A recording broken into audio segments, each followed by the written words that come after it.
For most of human history, heat was an invisible enemy, one that dictated where people could live, how long they could work, and even whether entire regions could ever truly develop, and for thousands of years humanity tried to outsmart it with clever tricks, desperate measures, and sometimes absurd excess, all because surviving heat was never just about comfort, it was about control, and until very recently, humans had almost none.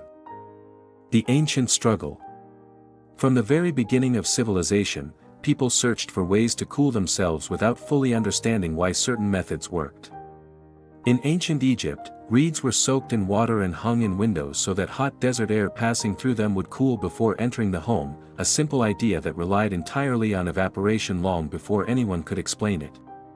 In ancient Rome, the wealthy circulated water through the walls of their villas using aqueduct-fed pipes, effectively turning their homes into primitive cooling systems that only the elite could afford.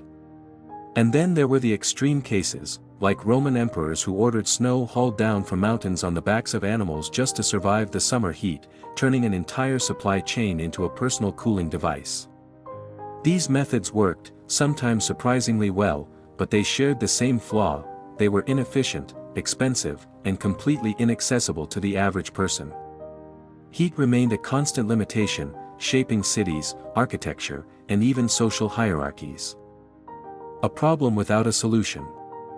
For centuries, people accepted that extreme heat was simply part of life, something to endure rather than solve, and while civilizations learned to adapt, no one had figured out how to truly control temperature itself.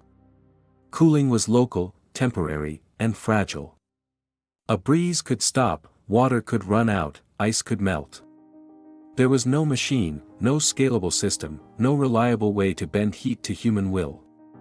And because of that, entire regions of the world remained underdeveloped, certain jobs were impossible during summer months, and productivity collapsed whenever temperatures climbed too high. The problem was obvious, but the solution remained out of reach. Science enters quietly.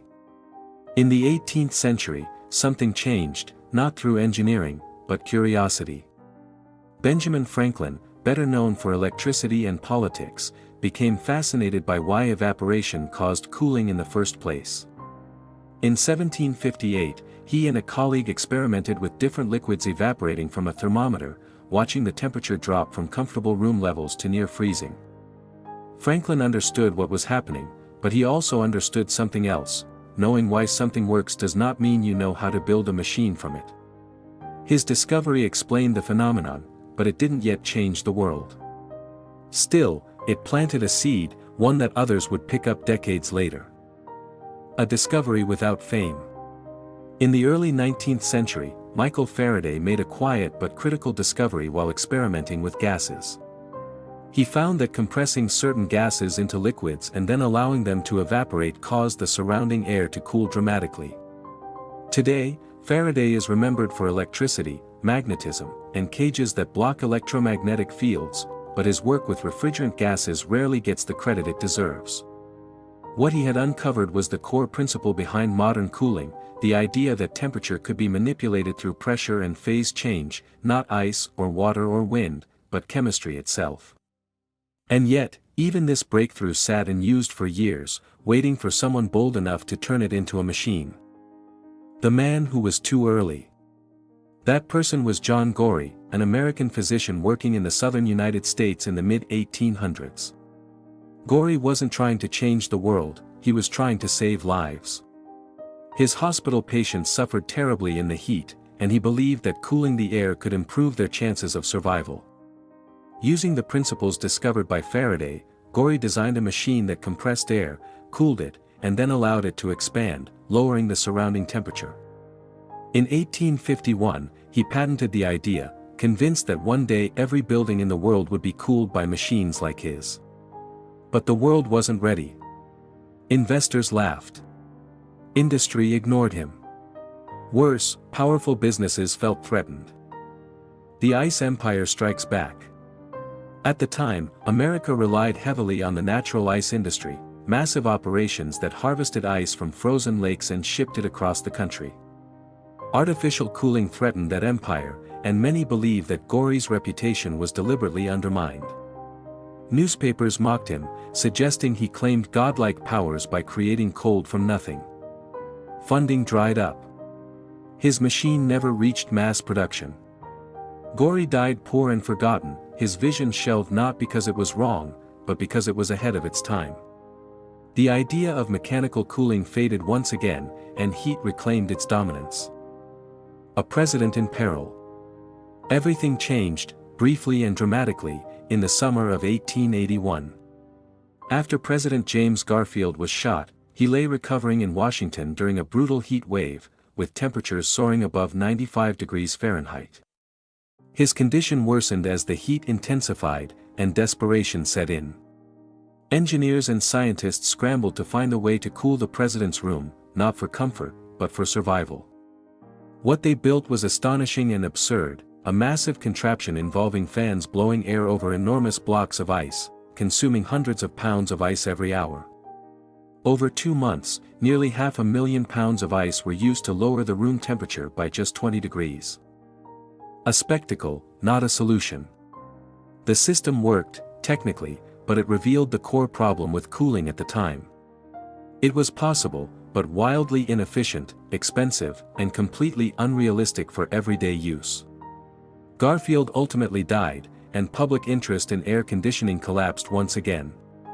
The lesson seemed clear: cooling machines were either impossible or impractical. For a moment, humanity stepped back from the challenge, convinced that true air conditioning was a luxury reserved for emperors and presidents, not ordinary people. But behind the scenes, technology was catching up. The breakthrough nobody expected. In 1902, a young engineer named Willis Carrier wasn't trying to cool people at all. He was trying to solve a printing problem. A publishing company in Brooklyn struggled with humidity that caused paper to expand and ink to misalign, ruining entire print runs. Carrier designed a machine that controlled humidity by passing air over cold coils filled with a refrigerant, unintentionally lowering the temperature in the process. His apparatus for treating air wasn't marketed as comfort technology, but it worked better than anything before it. And for the first time, the system was electric, reliable, and scalable. The birth of modern cooling. Carrier's invention marked the true beginning of modern air conditioning. Almost simultaneously, other engineers were installing similar systems in massive buildings like the New York Stock Exchange, using ammonia-based absorption machines capable of cooling the equivalent of hundreds of tons of ice. These systems were still industrial, still large, but they worked continuously and predictably. Cooling was no longer a spectacle. It was infrastructure. And once businesses realized that temperature control improved productivity, protected equipment, and stabilized environments, adoption accelerated rapidly. The summer changed forever. The real explosion in public awareness came not from factories or offices, but from movie theaters. In 1925, an air-conditioned theater opened in Times Square during the summer, a season when theaters were traditionally closed due to unbearable heat. People flooded in, not just for the films, but for the cool air itself. Attendance skyrocketed. Studios noticed. And almost overnight, the concept of the summer blockbuster was born. Air conditioning didn't just cool rooms, it reshaped entertainment, culture, and consumer behavior in ways no one had anticipated. A world rebuilt around cool air.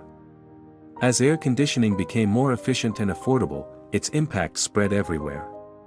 Cities in the southern United States grew rapidly, no longer limited by oppressive heat. Skyscrapers climbed higher than ever before, since upper floors were no longer unbearable. Early computers, which generated enormous heat, could finally operate reliably. Mortality rates during extreme heat waves dropped by nearly 80% as homes began including air conditioning as standard. What had once been a luxury became a necessity, quietly saving lives while transforming economies. The cost of control. Today, air conditioning consumes roughly 10% of all electricity used in the United States, costing tens of billions of dollars annually. It is expensive, energy-intensive, and often taken completely for granted. Yet almost no one questions whether it's worth it. Because once you understand what the world looked like without it, the answer becomes obvious. Air conditioning didn't just make life more comfortable. It expanded where humans could live, how they could work, and what kind of world they could build. The invisible revolution. The most powerful inventions are often the ones we stop noticing. Air conditioning hums quietly in the background while entire civilizations operate because of it. It doesn't demand attention. It doesn't announce its importance. But remove it, and modern society collapses faster than almost anyone expects. The story of air conditioning is not about cold air. It's about control over nature, patience through failure, and how one overlooked problem reshaped the modern world. If this story changed the way you see something you use every day, let me know in the comments what invention you think we take for granted the most. If you enjoyed this deep dive, hit like, subscribe for more stories like this, and share it with someone who's never thought twice about the air around them.